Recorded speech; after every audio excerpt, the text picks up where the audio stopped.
नमस्कार, आप देख रहे हैं पंचम तल और आपके साथ मैं हूं विवेक त्रिपाठी।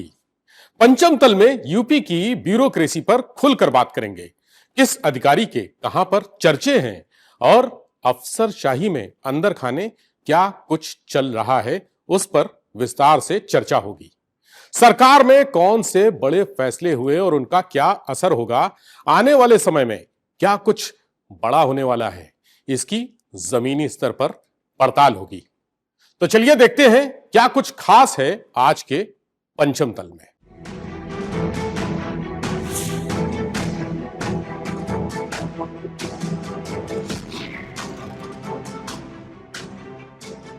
तो पंचम तल में सबसे पहले बात यूपी के दो भारी भरकम विभाग वाले मंत्रियों की। दोनों का कद मुख्यमंत्री योगी आदित्यनाथ ने काफी कम कर दिया है। वो भी तब जब दोनों मंत्री मुख्यमंत्री के काफी करीबी, काफी खास हुआ करते थे। चर्चा तो यह भी है कि एक मंत्री से इस्तीफा लिया जाना था, लेकिन ऊपर वाले की कृपा से उनकी बला टली।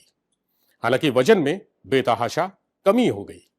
दूसरे मंत्री जी का सबसे अहम विभाग छीनकर वो हाल कर दिया गया कि उनके पास कोई काम ही नहीं बचा।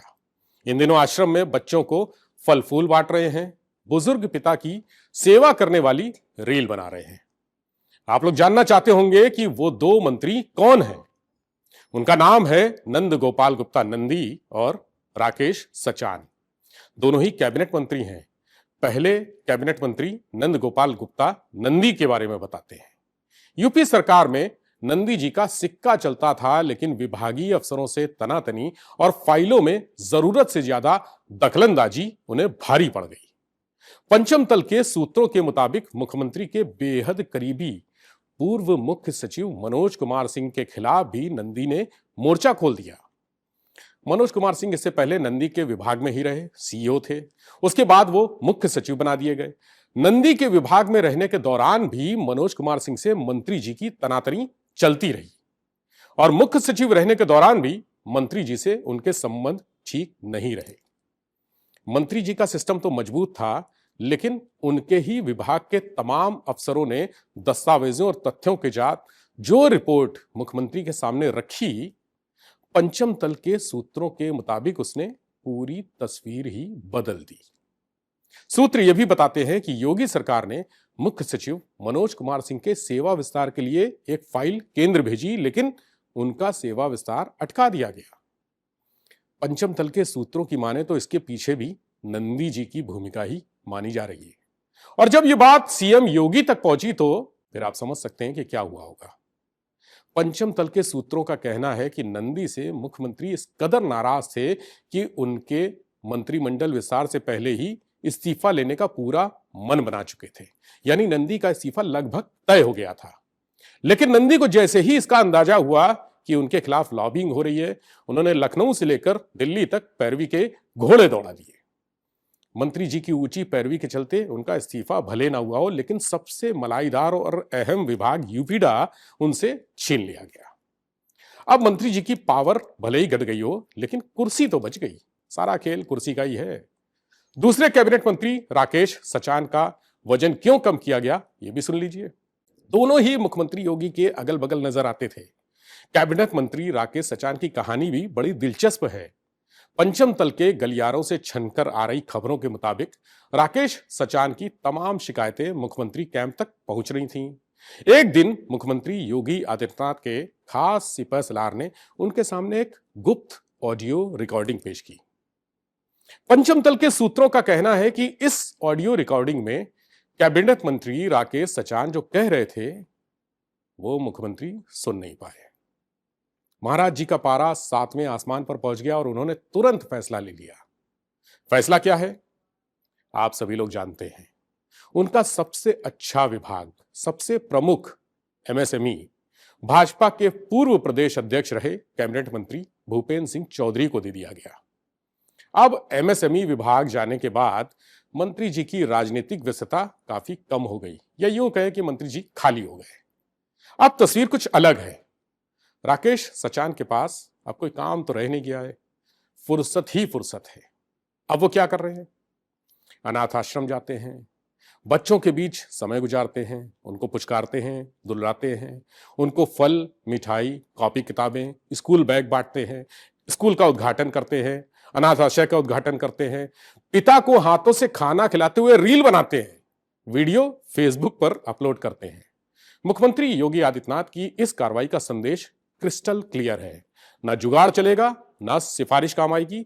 मुख्यमंत्री योगी आदित्यनाथ की बड़ी कार्रवाई ने यूपी की ब्यूरोक्रेसी और मंत्रियों के बीच पावर बैलेंस को साफ कर दिया है। मुख्यमंत्री ने यह संकेत दे दिया है कि मंत्रियों को अधिकारियों के साथ मिलकर काम करना होगा और बेवजह दखल अंदाजी बंद करनी होगी। योगी सरकार में परफॉर्मेंस और अनुशासन ही सब कुछ है। अगर गड़बड़ी पाई गई या अनुशासनहीनता हुई तो ना अपना पराया देखा जाएगा और ना ही दिल्ली का कोई जुगाड़ या सिफारिश काम आएगी। राजनीति में रुतबा सिर्फ पद से नहीं, पते से भी तय होता है।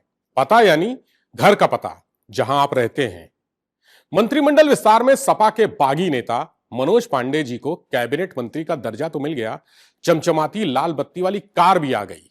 एस्कॉर्ट की गाड़ियां हूटर बजाने लगी और भारी भरकम सुरक्षा का प्रोटोकॉल भी तैनात हो गया। लेकिन असली भोकाल तो तब टाइट होगा जब बंगला भी दमदार हो। वो बंगला जो पद के कद से मेल खाए। फिलहाल मंत्री जी का पता थोड़ा लो प्रोफाइल चल रहा है। मंत्री जी भी दिलकुशा कॉलोनी में रह रहे हैं। विधायक के रूप में वो एक ऐसी लो प्रोफाइल कोठी में दिन काट रहे थे जो कॉलोनी के बिल्कुल पिछले हिस्से में थी। मतलब थोड़ी छिपी छिपी सी, थोड़ी दबी दबी सी। सरकारी छत तो है, लेकिन सियासी शोकेश वाली वो लोकेशन जहां सुबह से शाम तक बड़े नेताओं और अफसरों की आवाजाही आम जनता को दिखे। विधायक रहते हुए तो जैसे तैसे काम चल गया, लेकिन अब जब कंधे पर कैबिनेट मंत्री का तमगा सज चुका है तो मंत्री जी को चाहिए फुल भौकाल। और उत्तर प्रदेश की राजनीति में फुल भौकाल का मतलब होता है ऐसा बंगला जहां कदम रखने वाले को सत्ता की हनक महसूस हो। ऐसी जगह जहां अगल बगल बड़े बड़े कद्दावर लोग रहते हों, ताकि उठते बैठते मामला हमेशा हाईलाइट रहे, मामला टाइट रहे। पंचम तल के गलियारों से छनकर आ रही खबरों के मुताबिक मंत्री जी ने भौकाली बंगले वाली अपनी यह दिली इच्छा एक सीनियर मंत्री के सामने जाहिर कर दी। सूत्रों का कहना है कि मंत्री जी ने साफ शब्दों में अपनी इच्छा जताते हुए कहा, दिलकुशा में दिल नहीं लग रहा, हमें गौतमपल्ली कॉलोनी में जगह दिलाइए। अब मंत्री मनोज पांडे साधारण तो है नहीं। सरकार के नंबर 2 यानी अमित शाह उनके क्षेत्र में रैली कर चुके हैं। यूपी से लेकर दिल्ली तक उनका जलवा है। उनकी ये डिमांड सुनते ही सीएम के खास वरिष्ठ मंत्री, राज्य संपत्ति विभाग और विधानसभा के गलियारों में हड़कंप मच गया। बाबू से लेकर बड़े साहब तक सबके पसीने छूट गए। सबके मन में बस यही बात थी, अरे पांडे जी कुछ और मांग लेते, कहीं और के लिए कह देते, गौतमपल्ली ही क्यों। अब जानिए गौतमपल्ली इतना इंपॉर्टेंट क्यों है। क्योंकि यहां पर रहते हैं अपर मुख्य सचिव संजय प्रसाद, सीएम के खास सिपहसालार, मुख्यमंत्री के सलाहकार अवनीश अवस्थी, मुख्यमंत्री की टीम के खास सदस्य और पूर्व मुख्य सचिव मनोज कुमार सिंह, मंत्री जेपीएस राठौर, आबकारी मंत्री नितिन अग्रवाल, पशुपालन मंत्री धर्मपाल सिंह, स्वतंत्र प्रभार वाले राज्य मंत्री दिनेश प्रताप सिंह। पंचम तल के सूत्रों की माने तो नए नवेले मंत्री बने मनोज पांडे के मन की पीड़ा भी यही है, दिनेश प्रताप सिंह। अब दिनेश प्रताप सिंह भी रायबरेली के हैं, मनोज पांडे भी रायबरेली के हैं। एक ही जिले का होने के नाते दोनों मंत्रियों के बीच प्रभाव की लड़ाई तो होती ही होगी। एक और बात जिस पर मंत्री मनोज पांडे का ईगो हर्ट हो सकता है, दिनेश प्रताप सिंह कांग्रेस में थे, कांग्रेस छोड़कर भाजपा में आए, मंत्री बने, वो भी स्वतंत्र प्रभार। उनको रहने के लिए जो जगह मिली वो 5 कालिदास मार्ग यानी सीएम के आवास की 4 दीवारी से सटीक कॉलोनी में है, गौतमपल्ली। उधर मनोज पांडे सपा में थे, काफी प्रभावशाली थे, अखिलेश यादव के खास हुआ करते थे। पार्टी छोड़कर भाजपा में आए, कैबिनेट मंत्री बने और रह रहे एक सन्नाटे वाली कोठी में। तो अब उनकी लड़ाई प्रभाव की तो होगी, रसूख की है, जलजले की है। एक जिले का नेता होने के नाते आपस में तुलना तो होगी ना भाई। मेरी कमीज तेरी कमीज से सफेद कैसे। आखिर लड़ाई पावर की है तो मनोज पांडे को भी वहीं रहना है जहां उनके जिले के मंत्री जी रह रहे हैं, वो भी पावरफुल तरीके से। मंत्री स्वतंत्र प्रभार से कैबिनेट मंत्री के बीच का जो भोकाल है वो कम नहीं होना चाहिए। हालांकि गौतमपल्ली कॉलोनी का हाल यह है कि वहां तिल रखने की भी जगह नहीं है। सारे बंगले पहले से ही पावरफुल चेहरों से हाउसफुल हैं। अब विभाग के सामने सबसे बड़ा यक्ष प्रश्न यह खड़ा हो गया है कि जब कोई बंगला खाली ही नहीं है तो पांडे जी की ख्वाहिश पूरी करने के लिए किया क्या जाए। इससे बंगला खाली कराया जाए, किसी बड़े अफसर को हिलाएं या पुराने रसूखदार मंत्री का पत्ता काटे। फिलहाल विभाग के अफसर फाइलों के पन्ने पलट रहे हैं, नक्शे खंगाल रहे हैं और पांडे जी के लिए भोकाली बंगले की तलाश युद्ध स्तर पर जारी है। अब देखना यह है कि पांडे जी का दिलकुशा वाला लुका छिपा और दबा दबा वाला आवास का ग्रहण कब खत्म होता है और गौतमपल्ली में उन्हें एंट्री कब मिलती है। सूबे के मुखिया मुख्यमंत्री योगी आदित्यनाथ एक तरफ जहां जनता और अधिकारियों के बीच सेवा, सुशासन और संवेदनशीलता का पाठ पढ़ाते नहीं थकते, वहीं जमीन पर कुछ अफसर खुद को जनता के सेवक के बजाय राजा महाराजा समझ बैठे हैं। उन्हें मुख्यमंत्री योगी आदित्यनाथ के जीरो टॉलरेंस वाले सख्त निर्देशों की चिंता नहीं है, ना ही आला अफसरों के ट्रांसपेरेंसी के दावों की फिक्र है। अफसरों की ऐसी मनमानी पूरे सिस्टम को कटघरे में खड़ा कर देती है। सवाल सरकार पर उठते हैं। ऐसे ही एक आईएएस अधिकारी हैं संदीप भागिया। नोएडा में राज्य कर विभाग में बतौर अपर आयुक्त तैनात है। वहां उनकी तैनाती का 1.25 साल पूरा होने को है, लेकिन बीते 11 महीने के कार्यकाल के दौरान वो जबरदस्त विवादों में घिरे रहे। पहले महिला अधिकारियों से बदसलूकी के मामले में, प्रताड़ना के मामले में उन पर आरोप लगे। अब विभाग के 60 से ज्यादा अफसरों ने बगावत का बिगुल फूंक दिया है। मुख्यमंत्री से लेकर तमाम आला अफसरों को चिट्ठी लिखकर अपना दर्द बयां किया है। संदीप भागिया पर गंभीर आरोप लगाए हैं। ताजा मामला बीती 12 जून को नोएडा में हुई समीक्षा बैठक का है। बैठक में अप्रैल 2026 के रिटर्न की स्क्रूटनी के बारे में जानकारी ली जा रही थी। जिन अफसरों ने अपना काम पूरा नहीं किया था उन्हें डांट पड़ रही थी। डिप्टी कमिश्नर वेद प्रकाश सिंह की बारी आई तो उनसे भी काम की प्रगति के बारे में पूछा गया। उन्होंने कहा, पुलिस भर्ती परीक्षा में ड्यूटी लगी थी, सुबह 6 बजे से शाम 7 बजे तक उसी में उलझे रहे थे, इसीलिए सिर्फ 30% काम हो पाया है। पंचम तल के सूत्रों के मुताबिक यह सुनते ही अपर आयुक्त साहब भड़क गए। आरोप है कि उन्होंने गाली गलौज की। बोले, अगर दिन में ड्यूटी करोगे तो रात में स्क्रूटनी भरो। सूत्रों का कहना है कि वेद प्रकाश सिंह को इतनी डांट पड़ी कि उन्हें पसीना आ गया, हाथ पैर थर-थर कांपने लगे। सामने टेबल पर पानी की बोतल रखी थी, पानी पीने की कोशिश की, लेकिन बोतल खोली नहीं पाए और दिल का दौरा पड़ गया, वहीं गिर पड़े। सूत्रों ने बताया कि अपर आयुक्त साहब ये सब देख रहे थे। उनके हाथ में कलम थी। संवेदनशीलता दिखाने के बजाय उन्होंने वेद प्रकाश सिंह की तरफ कलम फेंकी। तेजी से वो कलम टेबल से टकराकर टूट गई, स्याही फैल गई। इसके बाद अपर आयुक्त साहब तमतमाते हुए बाहर चले गए। बैठक में मौजूद अन्य अधिकारियों ने लगभग बेहोश हो चुके वेद प्रकाश सिंह को उठाकर अस्पताल पहुंचाया। वेद प्रकाश सिंह के हार्ट अटैक के बाद जीएसटी के तीनों अधिकारी संघों ने अपर आयुक्त संदीप भागिया के खिलाफ मोर्चा खोल दिया है।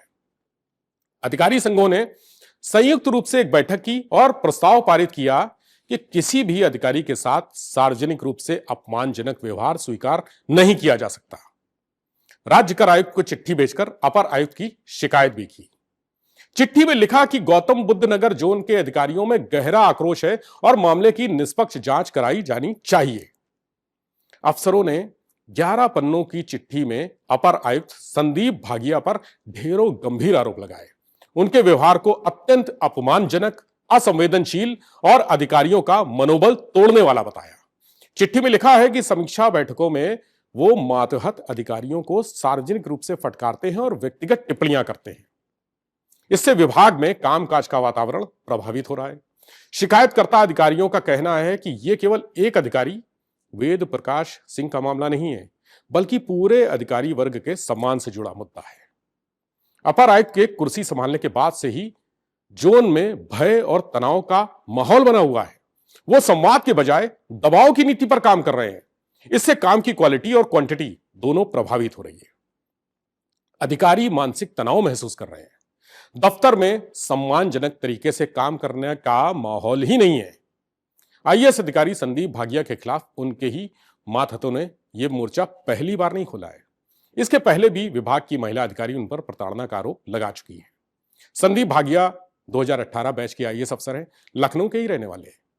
ट्रेनिंग के बाद उन्होंने अपने कैरियर की शुरुआत मेरठ में ज्वाइंट मजिस्ट्रेट के रूप में की।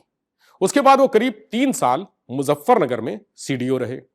15 अप्रैल 2025 से वो नोएडा में राज्य कर विभाग में अपर आयुक्त जीएसटी के पद पर तैनात हैं। तैनाती के 4 महीने बाद ही उनके विभाग की महिला अधिकारियों ने उनके खिलाफ मोर्चा खोल दिया था। 5 अगस्त 2025 को महिला अधिकारियों ने मुख्यमंत्री योगी आदित्यनाथ, प्रधानमंत्री नरेंद्र मोदी, राज्यपाल, महिला आयोग और तमाम बड़े अफसरों को शिकायती पत्र भेजे थे। संदीप भागिया पर आरोप था कि वो महिला अधिकारियों को अपने ऑफिस बुलाते हैं, बैठने तक को नहीं कहते, घंटों वहां पर महिला अधिकारियों को खड़ा रखते हैं, घूरते रहते हैं। महिला अधिकारियों का कहना था कि ऐसे व्यवहार से वो असहज महसूस करती हैं। आरोप यह भी है कि साहब अपशब्दों का इस्तेमाल करते हैं।